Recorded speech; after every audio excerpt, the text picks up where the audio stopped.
La pollution de l'environnement.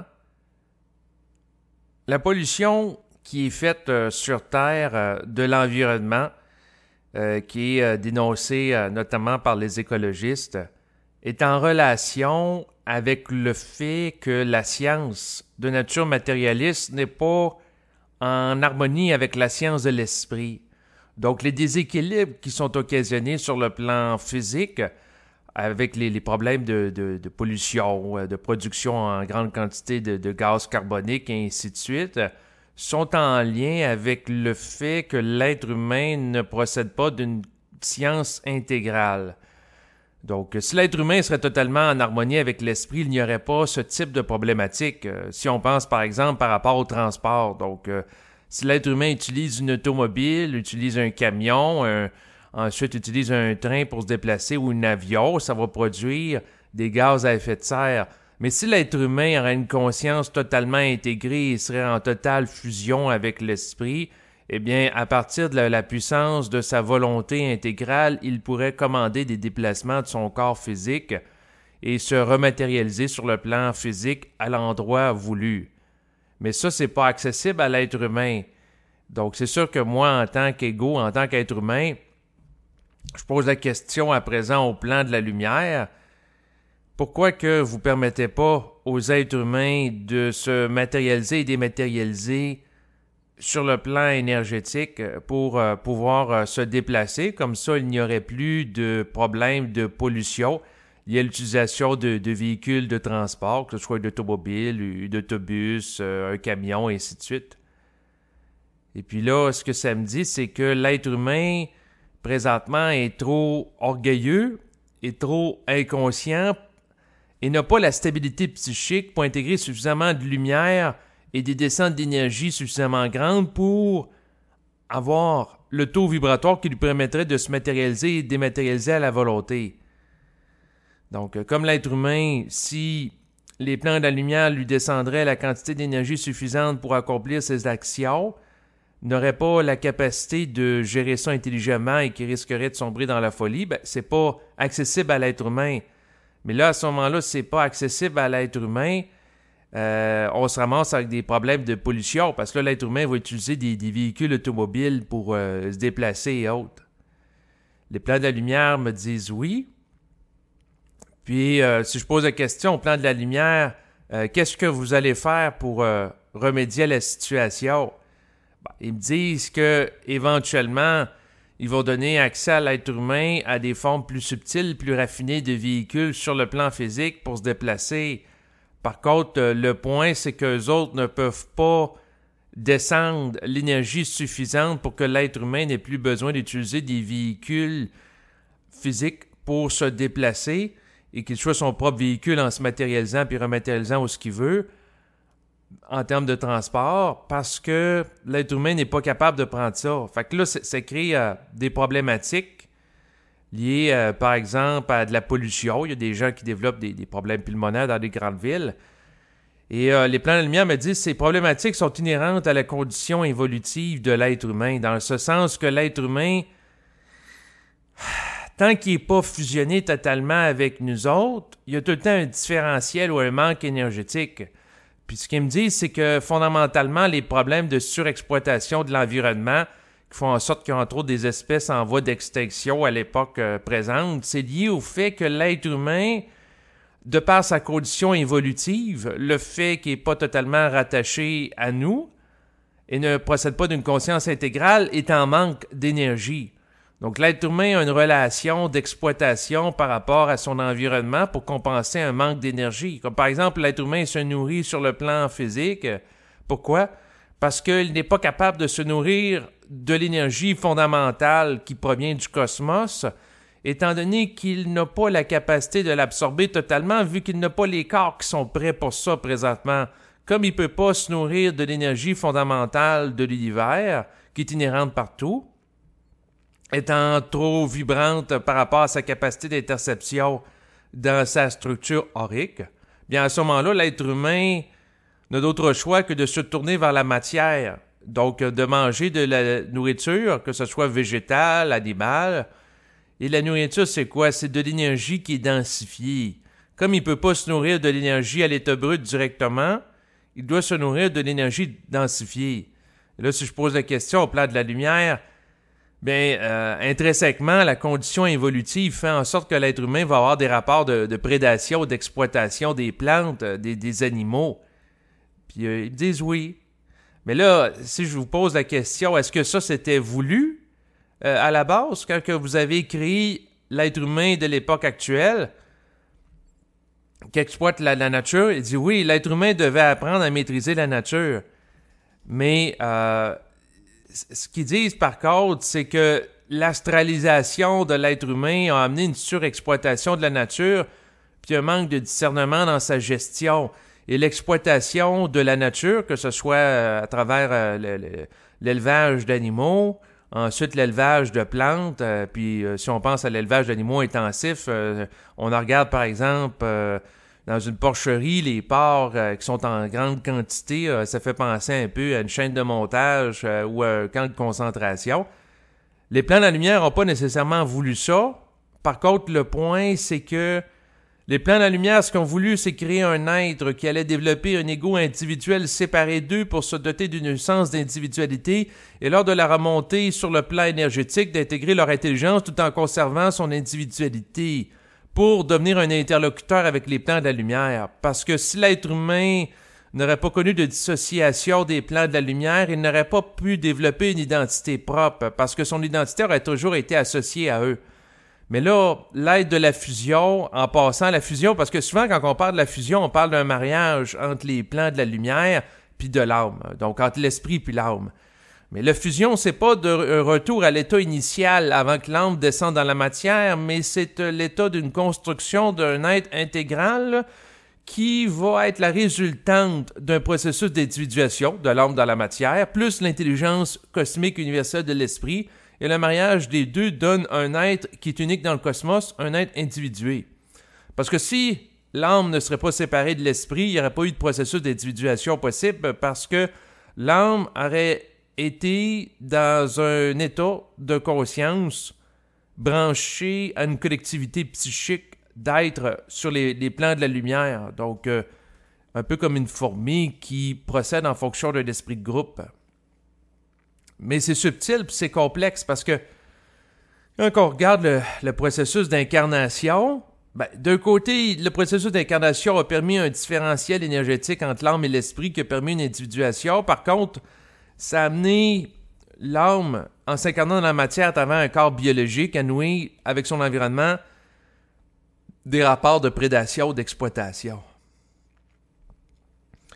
Donc, je pose la question en tant qu'ego au plan de la lumière, parce que j'ai écouté récemment un documentaire à la télévision, c'est sur Internet, qui va dénoncer l'exploitation de l'environnement par l'homme, qui explique que pendant des millénaires, la nature a pris beaucoup de temps à se développer, puis là, en moins de 100 ans, avec l'accélération de l'industrialisation, on est en train de détruire à grande vitesse l'ensemble de la biodiversité sur Terre. Il y a de nombreuses espèces en voie d'extinction. Puis là, c'est sûr, en écoutant ça, puis en réalisant que je vis à travers un corps physique, puis je me nourris de nourriture, que ce soit des plantes, que ce soit des animaux aussi, ça me fait vibrer à de la culpabilité. Donc, l'esprit dit, c'est sûr que si tu t'identifies à une morale écologiste, comme autrefois les gens s'identifiaient à une morale religieuse, tu vas vibrer de la culpabilité.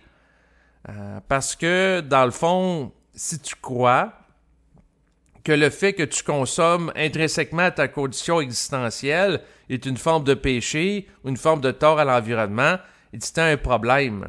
Parce que, dans le fond, le fait que tu consommes de la nourriture pour t'alimenter, si tu ne peux pas faire autrement, c'est une nécessité biologique. Donc, c'est sûr que la question de savoir est-ce que je devrais réduire mon empreinte carbone, la consommation que je fais, il dit, si t'as... il dit, tu devrais pas penser à réduire, parce qu'il dit, si tu penses psychologiquement à réduire, tu risques de plus sortir chez toi, parce que si tu te sens coupable à chaque fois que tu fais un déplacement en voiture, autre que pour des nécessités comme le travail ou aller chez le médecin ou faire l'épicerie, tu vas avoir des amis en voiture, puis là, c'est pas nécessaire, c'est pas essentiel. Si tu te sens coupable par rapport à ça, tu ne feras plus grand-chose tantôt. Donc, si tu as besoin d'une automobile pour te véhiculer parce que tu n'as pas la capacité psychiquement de te matérialiser puis de dématérialiser pour te véhiculer à un endroit donné, ce qui ferait en sorte que tu n'aurais aucune empreinte carbone, parce que le fait que l'être humain, lorsqu'il va être capable de gérer la matière et de faire varier son taux vibratoire en fonction de sa volonté, ben là, il n'y aura plus de problème de pollution sur le plan physique. Mais si tu attends d'être rendu à ce stade-là pour commencer à vivre, il dit t'as un problème. Il dit continue à vivre. Par contre, il dit au lieu de vivre en fonction d'une morale écologiste, comme un peu autrefois les gens vivent en fonction d'une morale religieuse, vis en fonction de ta vibration, c'est-à-dire vis en fonction d'un rapport intelligent avec nous qui va te donner une mesure, les déplacements que tu as à faire ou non. Puis dans le fond, ce que ça me dit aussi, c'est que même si quelqu'un, par exemple, par excès de zèle écologique, arrêtait de consommer, puis de consommer au minimum, ben c'est que ça limite sa vie, puis ça limite ses capacités aussi d'évoluer. Dans le sens que si la personne elle se sent coupable à chaque fois qu'elle mange, puis elle mange le minimum, puis elle n'a plus d'énergie physique, ou elle n'en a pas beaucoup, parce que chaque fois qu'elle mange, ben ça occasionne des dépenses d'énergie qui occasionnent la production de gaz à effet de serre, parce que la nourriture est transportée par camion, les animaux sont nourris par des grains qui sont transportés, et ainsi de suite. Si une personne pense comme ça sur le plan psychologique, elle se limite. Elle s'empêche de vivre l'expérience humaine, puis c'est pas parce qu'elle réduit sa pollution que ça veut dire que les gens dans son environnement vont devenir conscients, puis eux autres aussi simultanément réduire la pollution, puis ça va pas nécessairement faire en sorte que les problèmes de la Terre vont se régler. Les problèmes de la Terre sont inhérents à sa condition évolutive et à l'incapacité de ses habitants qui en ont la gestion sur le plan physique, c'est-à-dire les êtres humains présentement, d'en faire une gestion adéquate liée à l'inconscience. Puis leur inconscience est fondamentalement liée au fait qu'ils ne sont pas en fusion avec les plans de la lumière. Le fait qu'ils ne sont pas en fusion avec les plans de la lumière est lié au fait qu'ils n'ont pas la capacité de soutenir cette vibration, ce qui fait en sorte que comme ils ne peuvent pas se nourrir intérieurement de la vibration des plans de lumière, ben, ils doivent se nourrir de la vibration qui provient de l'environnement, qui est diluée à travers les formes de vie biologiques, que ce soit les animaux, les plantes. Et c'est sûr que eux autres, les plans de la lumière m'expliquent qu'à quelque part, c'est intelligent qu'il y ait une conscience écologique qui se développe pour minimiser les dégâts liés à la surexploitation des forêts, que ce soit la forêt amazonienne, la surexploitation des océans, la surexploitation aussi par rapport aux animaux là, en voie d'extinction, là, que ce soit en Afrique, les éléphants, les rhinocéros, et ainsi de suite. Par contre, ils disent le point, c'est que l'être humain, en fait, ils disent, au lieu de vivre en fonction d'une morale écologique, que l'être humain vive en fonction d'une morale vibratoire s'il en a la capacité. Parce que de s'assujettir à une morale écologique, c'est de s'assujettir à une forme. Donc, autrement dit, si quelqu'un, par exemple, sur le plan vibratoire, a la vibration que c'est pas intelligent de s'acheter un véhicule utilitaire parce qu'il ne l'utilisera pas, puis s'il l'achète, c'est juste simplement pour nourrir son ego parce qu'il trouve ça beau sur le plan esthétique. Le fait de sentir la force du moteur du véhicule lui donne un sentiment d'être en puissance qui nourrit une dimension animale et astrale en lui. Si la personne est consciente que au moment de faire un choix d'un véhicule, que c'est pas nécessaire par rapport à la nature de ce déplacement de s'acheter une voiture qui consomme beaucoup d'essence et que la vibration pour ça, au niveau de l'esprit, ben, il faut qu'il tasse la vibration astrale qui lui propose de s'acheter un véhicule utilitaire alors que c'est pas un besoin. De toute façon, si on fait abstraction de la question de réduire l'empreinte carbone de l'être humain puis de la pollution, le simple fait au niveau économique, basic, d'acheter un véhicule qui va dépenser plus d'énergie puis qui donne un rendement qu'on peut pas utiliser à son plein potentiel, c'est pas efficace, c'est pas effectif. Dans une pure logique économique. Donc, c'est une perte d'énergie. Donc, c'est sûr que si la personne a une conscience qui lui permet d'optimiser ses déplacements, puis de ne pas surconsommer sous la dictée astrale. En fait, l'être humain... Ah, c'est intéressant. Ce que ça me dit, c'est que l'être humain ne s'assujettit pas à des croyances liées à l'écologie puis à des valeurs écologistes, comme autrefois les gens s'assujettissaient à une religion pour avoir l'impression d'avoir accès à une forme de rédemption psychologique puis éviter un sentiment de culpabilité. Mais ce qu'ils disent, les plans de la lumière, c'est que l'être humain parle avec eux pour autoréguler le comportement d'une manière intelligente. Donc, autrement dit, si l'individu est capable de traiter avec l'esprit, c'est sûr qu'il il surconsommera pas. Parce que l'esprit cherche pas à amener l'individu à remplir des vides intérieurs en fonction de la consommation. Donc, autrement dit, les problèmes de consommation sont entre autres liés au fait que l'individu souffre intérieurement. Pourquoi? Parce qu'il ne fait pas l'ordre dans sa psyché. Pourquoi il ne fait pas l'ordre dans sa psyché? C'est parce que souvent, il est inconscient. Il y a peu ou pas de capacité d'introspection. Donc, c'est sûr que si l'être humain, par exemple, vit une émotion de la tristesse qui est entretenue par une entité astrale qui lui dicte dans sa tête la pensée, tu te sens triste, ben là, l'individu, quand il a toujours ces pensées-là, qu'est-ce qu'il fait? Ben, il peut vouloir consommer quelque chose, par exemple, aller au cinéma pour se changer les idées, parce qu'il vit d'une manière compulsive un état de tristesse qui lui est suggéré par l'astral, puis comme il nourrit l'émotion en lien avec la pensée qui lui est suggérée parce qu'il pense que c'est lui qui pense, donc, lorsque ça est dit dans sa tête, je me sens triste, il pense que c'est lui qui se dit ça parce qu'il n'est pas conscient que la pensée vient d'ailleurs, qu'il y a une entité sous le superfuge du je lui envoie dans la psyché la pensée qu'il est triste. Tu n'es pas capable de voir ça en pleine face. C'est sûr qu'à ce moment-là, il a besoin d'aller au cinéma, il a besoin de faire des sauts extrêmes en bungee, il a besoin par la suite de faire des voyages en avion, il a besoin d'un paquet de choses sur le plan matériel pour être capable de se sentir dynamisé par son environnement parce qu'il ne l'est pas par son intériorité, parce qu'il n'est pas capable de s'opposer à la pensée et à l'entité qui lui dit qu'il se sent triste. Donc, si l'individu se sent bien dans sa peau, il n'a pas besoin de compenser en consommant et en surconsommant pour un vide intérieur. Donc, autrement dit, quelqu'un qui est bien dans sa peau, puis il est équilibré, bien, il a moins besoin de compenser pour se sentir vivant puis dynamisé parce que le simple fait d'être capable de discuter avec le plan mental lui permet de s'auto-régénérer au niveau énergétique dans sa psyché et être dynamisé par lui-même. Donc, c'est sa parole qui le dynamise. Donc, à ce moment-là, il n'y a pas besoin de surcompenser. La surcompensation et la surconsommation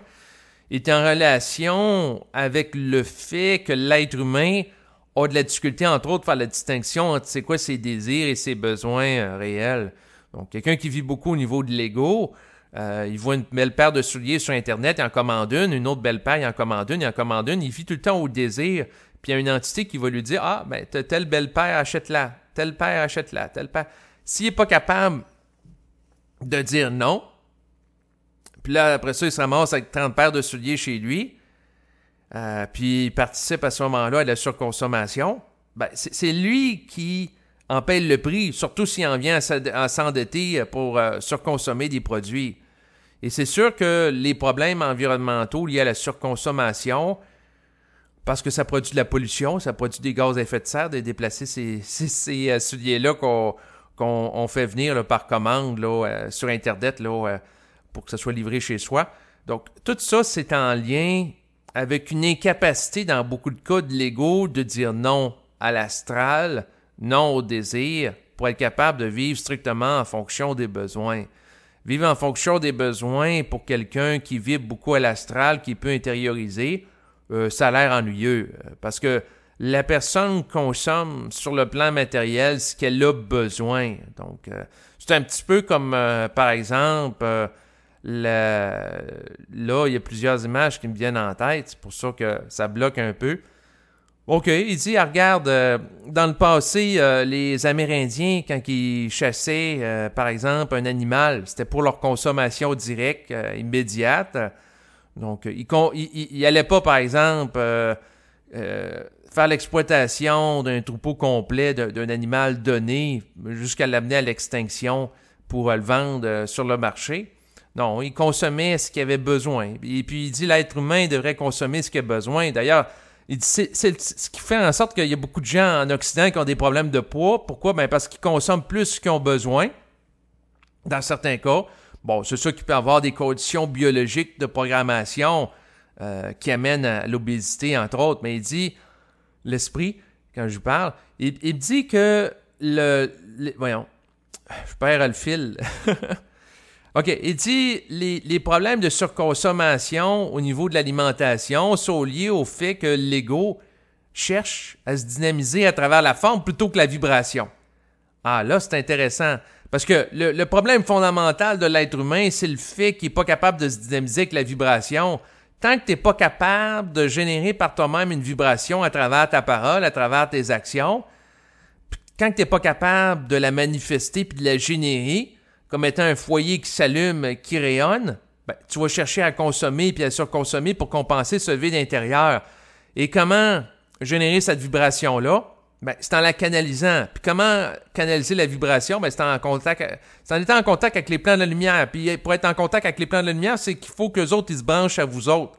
Fait que là, ça, vous pouvez pas le déterminer le moment. Mais lorsque vous vivez le contact avec les plans de la lumière et que vous êtes branché psychiquement à eux, comme quelqu'un qui est branché sur le réseau Internet, par la suite, il peut utiliser cette connexion psychique pour faire une médiation avec eux. Donc, une fois que tu es branché avec eux autres, tu peux partir de toi vers eux, puis eux vers toi. Et c'est là, à travers cette médiation, qu'une dynamisation peut se faire, parce que lorsque vous communiquez avec nous, bien, à ce moment-là, il y a des descentes d'énergie. Et lorsque des descentes d'énergie, que vous en intégrez, votre aura, votre structure énergétique qui englobe le corps physique est transmutée, elle est changée et altérée. Donc, à ce moment-là, vous n'allez pas vous sentir coupable par rapport à la destruction de l'environnement. Vous allez plutôt sentir responsable de votre vie, de la gestion de la consommation que vous faites selon votre vibration, ce qui n'est pas pareil.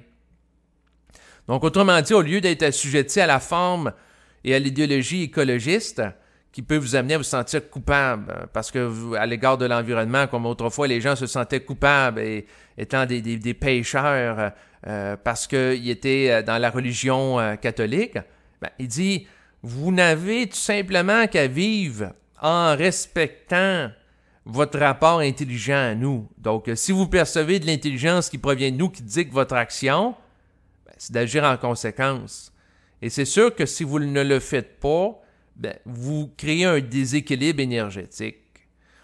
C'est sûr que la personne qui vous parle n'est pas parfaite. Moi-même, j'ai fait des actions qui n'étaient pas en harmonie avec les plans de la lumière au niveau supramental, dans le sens qu'à un moment donné, eux autres, ils m'ont dit de ne pas acheter un livre parce que le livre ne servirait à rien. C'est un livre qui valait 50 $ que j'ai commandé sur Internet. Mais comme j'avais une curiosité et une fascination par rapport aux soins énergétiques, la guérison, mais ça m'avait dit intérieurement, si tu achètes ça, tu ne vas pas appliquer à rien. C'est plus de la curiosité subjective, puis ça nourrit ton désir de l'ego, de l'impression de ton ego que tu vas pouvoir guérir, puis tu vas pouvoir faire des choses incroyables, presque miraculeuses. Donc, la mise en garde, je l'avais eue. Puis là, j'ai dit non, je vais voir qu'est-ce que c'est. Fait que là, j'ai acheté pareil le livre. Et là, j'ai regardé le livre. J'ai lu en diagonale, puis j'ai vu rapidement que j'avais pas la vibration de lire ça, puis que ça m'apportait rien. Fait que là, ce que j'ai fait, c'est que j'ai créé une perte d'énergie, parce que quand même, le livre, il m'a coûté de l'argent, et ça a été une dépense inutile. Par contre, ça a été utile par la suite de me faire réaliser que si je déroge de mon contact avec les plans de la lumière, ça peut m'amener à surconsommer des choses qui sont inutiles. Donc, autrement dit, avant d'acheter quelque chose, je peux faire une lecture vibratoire pour voir si c'est vraiment pertinent que j'achète cette chose-là. Donc, autrement dit, dans ce cas-là, j'ai acheté un livre et je ne le sentais pas. Je ne le vibrais pas intérieurement que c'était intelligent de l'acheter. Donc, eux autres, ils m'ont dit, ben, c'est pas intelligent que tu achètes ça, ça te servira à rien. Puis là, moi, avec mon ego, puis mon orgueil, puis mon entêtement, j'ai dit, je vais l'acheter pareil, on verra. Puis là, finalement, je suis obligé de leur donner raison parce que le livre n'a rien servi. Même chose, à un moment donné, j'avais été sur Internet et j'avais vu qu'il y avait des livres pour apprendre l'anglais avec des CD qui étaient en rabais. Et ce que j'avais fait, c'est que j'avais commandé des livres, puis là, comme c'était un rabais, puis là, c'était jusqu'à épuisement des stocks, ça m'a fait vibrer à l'urgence, à l'astral. Donc, une technique de vente que des fois les vendeurs utilisent, c'est de dire cette offre est pour une durée limitée ou jusqu'à épuisement des stocks. Donc, ça met une pression pour acheter, consommer. Ça nous fait vibrer à la peur, à l'insécurité. Donc, ça peut nous astraliser et nous amener à surconsommer dans l'optique d'avoir un rabais. Donc, c'est sûr que j'ai été pris dans cette dynamique-là. Et comme le livre, dans le fond, j'étais fasciné par lui. Il coûtait pas cher. C'était avec des CD aussi pour apprendre. Mais je n'avais pas la vibration que j'utiliserais. Mais j'ai dit, c'est une opportunité à ne pas manquer. J'étais dans l'ego. Non seulement je l'ai acheté pour moi, mais je l'ai acheté aussi pour ma compagne d'alors. Fait que là, finalement, tous les deux, on n'a pas utilisé ces livres-là. Mais si j'avais écouté la vibration fondamentale, j'aurais pas commandé ces livres-là parce que je le savais dans le fond que ça servait à rien. Mais comme j'étais orgueilleux, je les ai achetés pareil. J'ai dit au cas où qu'à un moment donné, je m'en sers. Mais là, quand que le temps passe, ça fait facilement 3 ou 4 ans que j'ai acheté ces livres-là puis je ne les ai pas encore utilisés. Pourquoi? Parce qu'en réalité, je n'ai pas la vibration pour ça. Puis je n'ai pas écouté la vibration. Ici, l'idée, c'est de vous donner des exemples concrets où, à quelque part, il y a eu surconsommation, mais c'est non pas de se culpabiliser à outrance par rapport à ce qui a été fait au passé, parce qu'on ne peut pas changer le passé, mais c'est d'utiliser ça comme tremplin expérientiel pour se redéfinir par rapport à l'avenir et raffiner sa capacité à agir en fonction de la vibration, tout simplement. Donc, l'idée, c'est de ne pas se sentir coupable par rapport au passé, parce qu'on a été manipulé dans notre inconscience par des forces astrales ou par des forces mentales, peu importe. L'idée, c'est d'être capable de tirer une intelligence expérientielle du passé, tout en ayant accès à une intelligence instantanée, associée à la capacité à canaliser la vibration des plans pour agir intelligemment dans le moment présent et pour l'avenir. Et c'est sûr que lorsque l'ensemble des êtres humains seront branchés au plan mental, il n'y aura plus de problème de surconsommation des ressources naturelles, que ce soit l'eau potable, que ce soit aussi les végétaux, les animaux. Il n'y aura plus de problème de déforestation parce qu'il y aura une gestion intégrale de l'environnement qui va se faire à la lumière de la science de l'esprit. Mais tant qu'on ne vit pas ça et que l'ego ne fonctionne pas en harmonie avec le plan mental, ben c'est là que les déséquilibres se font parce que l'ego manque de vision. En ce sens que l'intelligence de l'ego, par exemple, si on prend sur le plan économique, ça peut être très intelligent d'utiliser, par exemple, des hormones de croissance pour amener des animaux, que ce soit des poulets, que ce soit des bœufs, à grandir plus rapidement qu'ils ne devraient pour produire rapidement de la viande qui va se vendre, qui va permettre de faire de l'argent. Donc, sur le plan économique, c'est intelligent en termes de productivité. Mais au niveau de l'esprit, c'est sûr que c'est un manque de sensibilité parce que, à quelque part, l'être humain impose un rythme de développement à l'animal qui n'est pas le sien fondamentalement. Donc, il y a un karma associé à ça parce que c'est une domination de l'être humain sur le règne animal, mais en même temps, l'être humain, en fait, le simple fait qu'il exploite les animaux pour manger de la viande, c'est inhérent à sa nature involutive de l'époque présente, en ce sens que l'être humain n'est pas capable de canaliser directement l'énergie dans le cosmos pour s'alimenter et puis s'auto-réguler sur le plan énergétique pour ne pas avoir besoin de se nourrir de matière. Donc, c'est sûr que en fait, là c'est subtil puis c'est intéressant de l'aborder parce que là on tombe dans des nuances. Est-ce que l'être humain a vraiment un karma par rapport au fait qu'il s'alimente, étant donné qu'il doit s'alimenter à l'époque présente?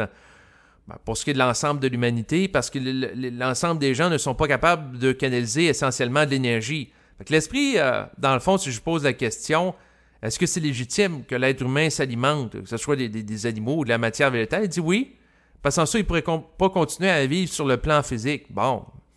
Par contre, la nuance est là, c'est si l'être humain surconsomme des choses sur le plan biologique et qui crée du désordre, c'est sûr qu'il crée un déséquilibre énergétique. Donc, ce que ça me dit intérieurement, c'est que tant que l'être humain n'a pas accès à la fusion et à sa pleine intégration et à la capacité d'intégrer l'énergie qui provient du cosmos d'une manière instantanée pour s'autogénérer sur le plan cellulaire d'une manière automatique, il est mieux de continuer à manger de la viande puis des animaux sans surconsommer. C'est tout simplement ça la nuance. Ouais. C'est tout simplement ça. C'est sûr qu'il y a des nuances encore qui peuvent être plus grandes. C'est sûr que si l'être humain a la possibilité de se nourrir d'aliments qui sont certifiés dans le respect du vivant ou qui limitent les dégâts, c'est encore mieux. La vibration est plus haute. Donc, c'est sûr que s'il peut se nourrir de poulet sans hormones, la vibration est plus haute que si l'animal a vécu une imposition de l'être humain. En fait, le simple fait qu'il y a eu l'involution, donc la descente de l'ordre de la matière qui s'est densifiée sur le plan énergétique, a occasionné des déséquilibres énergétiques qui sont inhérents à cette condition, parce que une âme qui a un taux vibratoire plus bas que l'esprit ne peut pas composer intelligemment avec les lois de l'esprit, parce qu'il y a un différentiel énergétique important entre les deux. Tu ne peux pas demander, par exemple, à un être en voie d'évolution, à un enfant, d'agir avec autant de maturité qu'un adulte. C'est impossible, il ne peut pas faire ça du jour au lendemain. Donc, le temps de la transition, des déséquilibres sont permis dans la gestion de l'être humain par rapport à son environnement. Bien que l'être humain en paie le coût involutif, c'est-à-dire les problèmes de pollution, il y a des gens qui développent des problèmes pulmonaires liés à l'activité des entreprises de production industrielle et ainsi de suite. Il dit à l'esprit, avec le temps, l'être humain va se conscientiser par rapport aux problèmes environnementaux, il va tendre à équilibrer la situation. Mais ce qu'il faut comprendre, c'est que l'être humain, sur le plan collectif, ça y va petit par petit. Donc, ça va être long. Mais est-ce que, si je pose la question à l'esprit, est-ce que ça va être assez rapide pour, ne pas atteindre un point de bascule qui va faire en sorte que il va y avoir une espèce de cercle vicieux lié au déclin de la civilisation présente? Je vais regarder c'est quoi la réponse qui émerge. Il dit tant que l'être humain ne souffre pas, il ne change pas. Fait que là, si l'être humain, présentement, il exploite la nature puis il n'en souffre pas trop, il va continuer. Fait que là, le point de bascule est inévitable. Donc, si je pose à la question, est-ce qu'on va assister à une fin de la civilisation présente dans son état actuel? Il dit oui, c'est inévitable parce que ce n'est pas viable. La surexploitation de l'environnement, le fait que l'être humain consomme trop de ressources en trop peu de temps et que la tension augmente au fil du temps lié au fait que la population augmente d'une manière continuelle sous l'influence astrale et dictée de l'âme, ça fait en sorte que tôt ou tard, on va se trouver dans une situation problématique, dans le sens que l'économie de croissance, il y a une rationalité économique basée sur l'ego de civilisation présente fonctionnant sur l'intellect a ses limites. Et un jour, vous allez atteindre les limites du système économique présent. En ce sens que l'être humain ne peut pas perpétuellement croître par rapport au territoire de la Terre. Premièrement, les territoires de la Terre sont limités à l'exploitation végétale animale. Donc, tôt ou tard, vous allez atteindre des limites. Et aussi, la population mondiale devrait être stabilisée. Vous m'entendez transpirer un peu parce que ça me crée une lourdeur. Moi, en tant qu'égo, d'être dans une situation qui va se dégrader au fil des prochaines années, ça me plaît pas. Ça me contrarie de canaliser du matériel qui va dans ce sens-là. Donc, moi, je vous partage ces choses-là, mais en tant qu'égo, ça me fait pas plaisir parce que dans le fond, OK, je suis orgueilleux, je l'avoue, dans le sens que c'est parce que le fait que je travaille avec les plans de la lumière, puis je canalise du matériel, puis ça m'amène à développer des actions dans mon quotidien en lien avec ça, en tant qu'égo, j'aurais comme le désir d'être exempté de la situation environnementale globale dans laquelle je me situe, parce que, à quelque part, entre guillemets, je tends à m'ajuster avec les plans de la lumière, quoique je ne le fais pas tout le temps puis de manière perpétuelle, comme je vous l'ai mentionné tantôt avec des exemples, mais une volonté chez moi de travailler avec eux, puis ce qu'il me dit, c'est qu'il dit, même si tu travailles avec nous autres puis tu t'ajustes à nous autres, tu peux pas empêcher une gang, un groupe d'individus inconscients de vivre les conséquences de leur inconscience. Tu peux pas abréger les souffrances humaines. Il dit, t'es pas Jésus. Il dit, faut pas que tu aies un complexe messianique. Il dit, c'est pas parce que tu te conscientises puis tu parles au micro que tu vas empêcher l'être humain de subir les déboires involutifs inhérents à leur manque de conscience et d'intégration supramentale dans leurs actions. Il dit, tu peux pas faire ça. Il dit, les événements liés à la surconsommation humaine, la pollution, l'exploitation outrancière des forêts, de l'océan, des terres agricoles, il dit, l'être humain va en subir le contre-coup dans les prochaines années, les prochaines décennies. Puis, c'est sûr que quand que je parle de ça, je trouve pas ça beau parce que c'est un petit peu comme un cercle vicieux, dans le sens que, par exemple, disons que disons que présentement, il y a une inconscience qui fait en sorte qu'il y a une surpopulation de la Terre, qu'une impression, comment il avait dit ça donc? Il dit, vous avez l'illusion que vous pouvez constamment croître dans vos capacités, puis avec la rationalisation du travail, mais c'est parce que vous n'avez pas encore touché les limites de ça, puis vous approchez dangereusement de ça. Et c'est sûr que si la population n'est pas stabilisée, puis à un moment donné, les ressources naturelles sont limitées, puis vous n'êtes plus capable de faire une croissance exponentielle comme vous avez eu l'illusion de la faire dans les décennies, les siècles passés, vous allez vous heurter à un mur. Ce qui fait que si la population augmente et la quantité de ressources n'augmente pas, qu'est-ce qui arrive? Ben, les ressources coûtent plus cher. Et si les ressources coûtent plus cher, c'est qui en paie le prix? C'est les gens les plus pauvres. Et si les gens les plus pauvres ont moins accès à de l'argent ou à des ressources, et si simultanément, par rapport à un contexte dans lequel l'équilibre écologique est bouleversé par l'activité humaine et la production massive de gaz à effet de serre, il y a des changements climatiques qui s'opèrent simultanément, qui occasionnent des intempéries, qui occasionnent des pertes liées à des récoltes. Donc, si on mélange les deux choses dans les prochaines années, donc destruction de récoltes, augmentation de population, puis une instabilité des prix à la consommation liée au fait des perturbations environnementales sur le plan biologique. Et si on mélange, si vous vous dirigez vers ça collectivement, c'est sûr qu'il va y avoir des problématiques. Donc, si vous avez des milliers de réfugiés climatiques, si en même temps les prix de la consommation augmentent, ça va créer des tensions. Donc, c'est sûr qu'il peut y avoir du vol, il peut y avoir des pillages, et ainsi de suite. Fait que c'est sûr que par rapport à l'humanité, il va y avoir une transmutation qui va être une nécessité pour la survie de l'humanité qui devra s'opérer dans les prochains siècles. Donc, une transmutation psychique. Parce que l'être humain, dans son état actuel, n'est pas viable. En fait, tant que l'être humain est inconscient, au niveau cosmique, il n'est pas viable parce qu'il ne pourrait pas vivre sur d'autres planètes en harmonie avec les habitants. Donc, il ne peut pas être un citoyen du cosmos. Puis d'ailleurs, présentement, l'être humain discuté est un citoyen de la Terre, lié au fait qu'il y a encore, à l'époque où sont prononcées ces paroles au micro, des problématiques de racisme, des problématiques aussi de lutte entre les peuples, de guerre. Donc, c'est sûr qu'il y a différents niveaux de problèmes présentement à la surface du globe.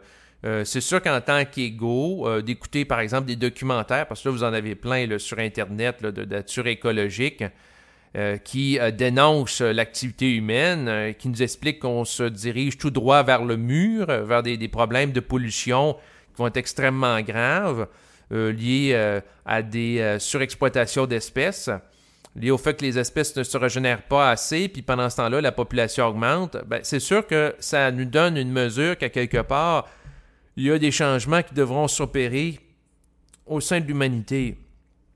Et c'est sûr que la problématique des plans de la lumière par rapport à l'être humain, c'est que l'être humain, spontanément, n'a pas tendance à les écouter parce que l'être humain est sous influence astrale.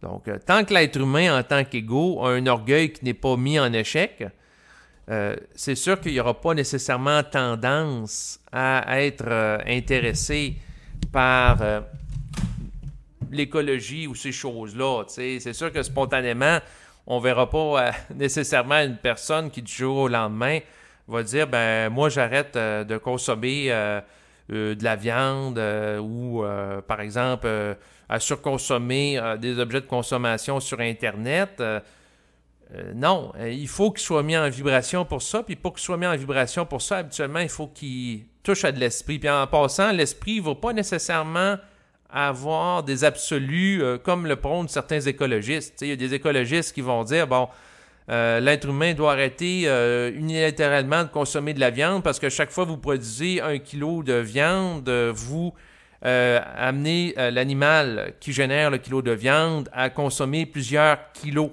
de végétaux. Donc, si vous voulez être plus efficace puis nourrir plus de personnes, eh bien, à ce moment-là, d'une logique purement liée à la quantité d'aliments produits, vous devriez manger directement les végétaux. Comme ça, vous auriez beaucoup plus de nourriture. Si, par exemple, pour produire 1 kilo de viande, ça vous demande la production de 10 fois plus de végétaux.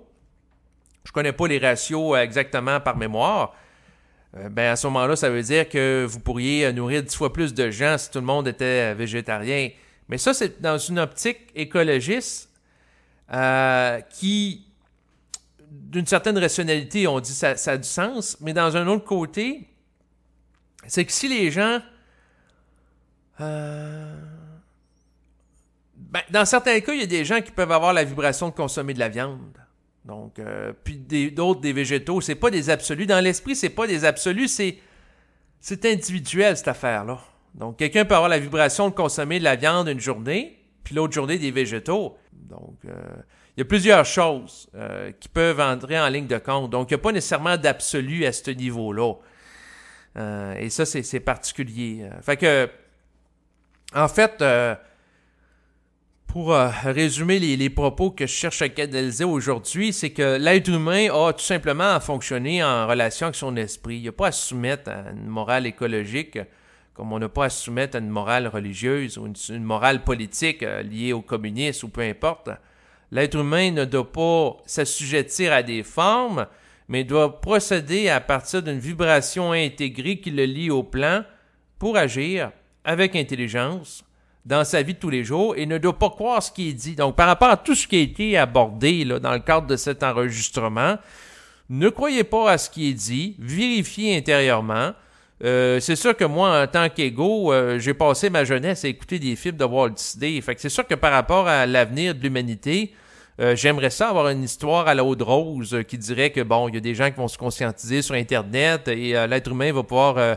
créer un équilibre avec la nature qui va empêcher éventuellement le déclin de la civilisation actuelle lié à l'exploitation et la surexploitation des ressources. Mais en réalité, il y a une période difficile avant que l'humanité entre dans son âge d'or, c'est-à-dire l'âge de la fusion, où les êtres sont totalement intégrés avec elle. Il y a une période qui va être plus difficile et de contraction et sous tension.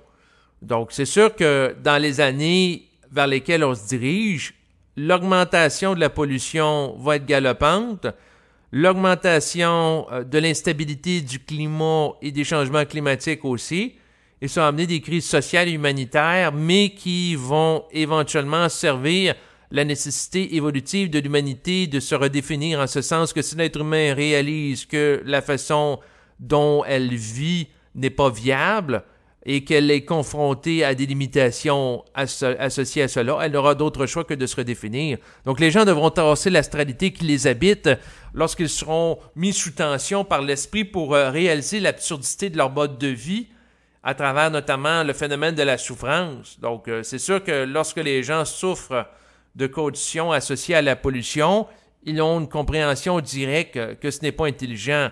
Et c'est sûr que la problématique sur Terre, c'est qu'il y a par exemple des gens qui vont générer beaucoup de pollution, mais qui n'en connaissent pas les effets immédiats directs. Et ceux qui en connaissent les effets immédiats directs, parce que par exemple, ils vont produire des vêtements en grande quantité et être exposés à des produits chimiques, puis eux autres, ils ne vont pas surconsommer les vêtements, mais ils vont les produire pour être capables de vivre, puis ils en paient le prix parce que leurs cours d'eau sont pollués, alors que la personne qui est en Amérique, à des milliers de kilomètres, qui achètent ces vêtements-là par Internet, qui n'est pas exposé directement à leur souffrance, n'a pas nécessairement la compréhension de l'impact de ses actions. Puis il ne va pas nécessairement la chercher, mais si la personne en Amérique est confrontée à une problématique personnelle, associée à une maladie grave, associée à une perte d'emploi, peu importe, qui occasionne une remise en question, qui génère d'autres remises en question encore plus fondamentales, c'est sûr que la personne peut changer son mode de vie si elle est mise en vibration pour ça. Donc, c'est sûr qu'à quelque part, lorsqu'on regarde la situation planétaire, c'est un petit peu comme un jeu de dominos. Lorsque certains dominos vont tomber, il y en a d'autres qui vont tomber, et ainsi de suite. Donc, l'effet du déclin de la civilisation présente va être lié au fait de la limite du fonctionnement involutif et intellectualisé de l'ego. Donc, l'ego, présentement, est en puissance parce qu'en utilisant une science matérialiste et mécaniste, il y a certains gains de productivité, mais éventuellement, il y a des limites à ça. C'est un petit peu comme, par exemple, par rapport à la construction des routes et des autoroutes. Donc, si je pense entre autres à la ville de Québec, lorsque les autoroutes ont été créées, donc que ce soit dans les années 60, 70, les gens qui circulaient sur les autoroutes à l'origine, même chose pour Montréal, ils circulaient d'une manière qui était fluide à l'origine. Par contre, avec les années, qu'est-ce qui est arrivé? C'est que le progrès que représentaient les autoroutes, qui permettaient de se déplacer beaucoup plus rapidement que sur les routes de campagne. Donc, c'est sûr que si quelqu'un se promène dans une ville ou un village à 60 km/h et là va sur l'autoroute à 100, 110 km/h, il y a un progrès qui est là, une accélération de la vitesse. Sauf que si l'autoroute n'est pas réajustée au fil du temps en fonction de l'augmentation du flot, de la quantité de véhicules qui vont sur l'autoroute, qu'est-ce qui arrive? Bien, un peu comme pour des artères, ils vont finir comme étant bouchés, les autoroutes. Donc, il y a des bouchons de circulation qui se forment. Donc, si l'autoroute qui a été un progrès au siècle dernier et qui a permis d'améliorer la situation de l'être humain en se déplaçant plus rapidement est freinée par une trop grande quantité de véhicules, bien, ça veut dire quoi? Ça veut dire que l'être humain doit modifier sa façon de se déplacer pour devenir plus efficace. Ça peut être utiliser des autoroutes beaucoup plus grandes, ça peut être utiliser des moyens de transport en commun, où les gens, au lieu d'avoir chacun une auto individuelle, vont dans des moyens de transport en commun, ou ça pourra être éventuellement, lorsqu'ils auront la capacité de se matérialiser puis se dématérialiser à un endroit. Mais comme l'être humain n'est pas là et n'a pas cette capacité-là, ben là, il doit utiliser des formes physiques plus raffinées. Mais c'est sûr que chaque forme physique a ses limites. Donc, autant l'autoroute a été un progrès, autant l'autoroute connaît un plafonnement. Donc, l'autoroute qui a une augmentation au fil des ans galopante du nombre de véhicules, si je pense entre autres à la situation de la ville de Québec, mais comme il n'y a pas d'autres autoroutes qui sont générées suffisamment grandes pour compenser l'augmentation du nombre de véhicules, ben, qu'est-ce qui arrive? Il y a un point de saturation. Et c'est la même chose par rapport à l'humanité et l'utilisation des techniques industrielles, les techniques de production chimique et ainsi de suite. Donc, il y a un point de saturation par rapport à ça. Et tant que l'être humain fonctionne avec des formes limitées, que ce soit l'autoroute ou la productivité industrielle, ben, à quelque part, il vit un plafonnement parce que, naturellement, une forme, c'est limitatif. Et tant aussi longtemps que l'être humain ne procédera pas à partir de l'énergie d'une manière intégrale, il ne pourra pas être en total équilibre avec l'environnement. Donc, mais ça, sur le plan collectif, pour qu'une humanité complète fonctionne avec la vibration d'une manière perpétuelle, ça, on parle de changements qui vont s'échelonner sur plusieurs siècles. Donc, et d'ici là, ben, il va y avoir des crises. Comme par exemple, le fait que l'autoroute est bouchée, c'est une crise. Le fait qu'il y a des problèmes de pollution, c'est une crise. C'est quoi une crise? C'est un déséquilibre lié à la limitation de quelque chose qui appelle un rééquilibrage plus grand. Même chose par rapport aux documentaires écologistes que j'ai regardés au fil des ans. Ça sert à quoi? Ça sert à mettre l'accent sur le fait qu'il y a des déséquilibres sur Terre pour appeler un passage à l'action d'individus en vue de créer un équilibre plus grand. Et c'est à mesure que l'être humain va monter en maturité psychique et en conscience qu'il va avoir un rééquilibrage du rapport de l'être humain avec l'environnement et la nature.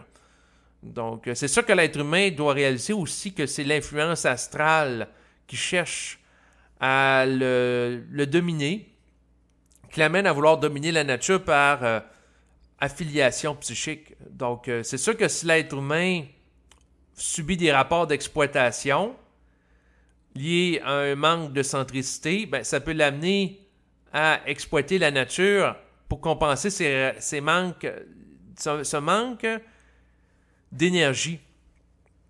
Donc, c'est sûr que si l'être humain est parasité psychiquement dans ses énergies vitales par des entités astrales dont il n'a pas la conscience parce qu'il ne réalise pas que la pensée vient d'ailleurs, ça peut l'amener à parasiter son environnement lié à son inconscience. Et si les êtres inconscients cherchent à générer et augmenter son niveau d'inconscience ben, ça peut l'amener à agir de manière de plus en plus inconsciente par rapport à son environnement et ça crée des cercles vicieux. Lorsque l'être humain ne sera plus sous l'influence d'entités astrales, bien à ce moment-là, il va arrêter de polluer l'environnement. C'est un manque d'intelligence, c'est très destructeur. L'être humain, en fait, se met lui-même dans une situation potentielle d'extinction parce que lorsque les espèces animales seront pour la plupart en voie d'extinction, et si l'être humain se nourrit d'espèces animales, ben, c'est lui-même qui se met en voie d'extinction parce que s'il n'a plus de nourriture, ben, il ne peut plus exister dans sa condition actuelle. Donc, vous voyez un petit peu le cercle vicieux. Donc, autrement dit, en détruisant l'environnement, c'est l'être humain qui menace sa propre survie en créant des déséquilibres. Et pourquoi qu'il fait ça? Ben, c'est parce qu'il n'y a pas de vision à long terme. Il y a un ego avec une intellectualité limitée qui ne nous permet pas de comprendre les causes et les conséquences fondamentales de ses actions.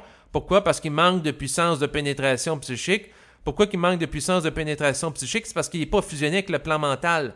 Et s'il y aurait une fusion intégrale avec le plan mental, il y aurait une compréhension intégrale de la portée de ses actions instantanément, ce qui fait en sorte qu'il ne créerait plus de karma par rapport à l'environnement, de déséquilibre dans son rapport à l'environnement, qui peut occasionner, par exemple, des épidémies, qui peut occasionner, par exemple, des situations de famine liées au fait que des troupeaux d'animaux éventuellement seront disséminés, liés au fait que s'il y a un surélevage d'animaux, ça va tendre à fragiliser l'exploitation parce qu'il suffit que des êtres de cet élevage-là soient contaminés qui en contaminent d'autres et la propagation se fait en grande quantité. Donc, ça va occasionner par la suite des problèmes de santé extrêmement graves. Donc, si vous avez, par exemple, un troupeau où il y a 10 vaches qui sont malades, bien, c'est pas trop pire, mais s'il y en a 50 000, ben là, ça représente une grande perte énergétique, ça représente aussi plus de nourriture qui n'est pas disponible à l'être humain. Et si l'être humain est confronté à des situations où des troupeaux d'animaux, parce qu'ils sont en trop grande quantité, dans une trop grande rapprochement, promiscuité, sont élevés, ben, puis il y a des pertes massives de milliers de bêtes, ben, ça fait quoi? Ça fait augmenter les prix. Si ça fait augmenter les prix, bien, les gens qui ont moins d'argent ont moins la capacité d'en acheter. S'ils n'ont pas la capacité de se nourrir d'une manière adéquate, ben, ils vont se révolter contre la situation. S'ils n'ont pas de filet social comme l'aide sociale au Québec, ben, qu'est-ce qui peut arriver? Ben, ces gens-là vont semer, pour des raisons de nécessité, ben, ils peuvent vouloir voler dans des supermarchés, et ainsi de suite. Donc, il y a un effondrement possible des structures actuelles de l'humanité liées à une mauvaise gestion. Et c'est sûr que à la mesure qu'on va avancer dans les prochaines années, il y a une tension qui est présente, liée au fait qu'il y a une mauvaise gestion de l'environnement qui est faite, que l'être humain a subi les contre-coups, comme par exemple la trace dans son tissu génétique de pesticides, de polluants et de métaux lourds. Donc, s'il y en a de plus en plus, ça peut occasionner des maladies comme des cancers. Donc, tout est interrelié sur Terre. Donc, c'est sûr que ce qu'il faut comprendre, c'est que la pollution que fait vivre l'être humain dans son inconscience au reste de la vie sur Terre a des répercussions sur les règnes de vie et aussi sa propre existence. Et c'est sûr que tout ça amène une situation de tension qui va forcer, comme mentionné tantôt, l'être humain à se redéfinir. Et ça va être une nécessité évolutive pour des raisons de survie, parce que s'il ne se redéfinit pas créativement, l'être humain va concourir à sa propre extinction. Tout simplement. Donc, l'humanité devra évoluer, et c'est une nécessité pour pas que l'humanité, dans les conditions actuelles, concourt à sa propre perte. Mais de toute façon, ça ne sera pas permis par les plans de la lumière, parce que les plans de la lumière vont mettre en vibration des gens pour favoriser un renouvellement psychique de l'humanité. Par contre, ce qui arrive, c'est que les plans de la lumière sont confrontés à des limites liées aux capacités des corps des individus d'intégrer leur lumière. Et c'est ça qui limite la descente de l'énergie, parce que si l'être humain est confronté à une trop grande descente d'énergie en lui de par l'esprit, ben, il va devenir déséquilibré, puis il va sombrer dans la folie et la déficience psychique. Et c'est pas ce que veulent les plans de lumière. Donc, eux autres, ils veulent qu'il y ait un peu d'énergie qui descende pour favoriser une évolution, mais ils ne peuvent pas faire descendre autant d'énergie qu'ils le devraient pour permettre un rééquilibrage rapide et immédiat de l'humanité, ce qui fait en sorte que le rééquilibrage est progressif en fonction des individus qui sont capables de capter et d'agir consciemment en parole et en action en fonction de la canalisation d'énergie qui descend. Par contre, ce qu'il faut comprendre, c'est que les plans de la lumière ont en composé avec un être humain qui est limité, ce qui fait qu'ils ne peuvent pas nécessairement faire ce qu'ils veulent avec l'être humain, mais ce qu'ils peuvent compte tenu de sa capacité d'absorption. Et l'être humain doit être capable d'accepter ses limites, parce que s'il se sent coupable d'être limité, il y a un problème. Donc, il ne faut pas se sentir coupable d'être limité si on n'a pas la capacité d'être autrement, parce que sans ça, c'est une perte d'énergie fondamentale. Donc, c'est comme si la personne se sent coupable parce qu'elle va manger au restaurant de la viande ou des légumes, alors qu'elle ne peut pas faire autrement. Donc, si vous vous sentez coupable à chaque fois que vous mangez la nourriture et vous empêchez de dormir, vous allez être en perte d'énergie et c'est stupide. Donc, vous voyez un petit peu où ce que je veux en venir, c'est que l'être humain doit assumer sa condition, mais agir intelligemment en fonction de ce qu'il est capable d'intercepter, tout simplement.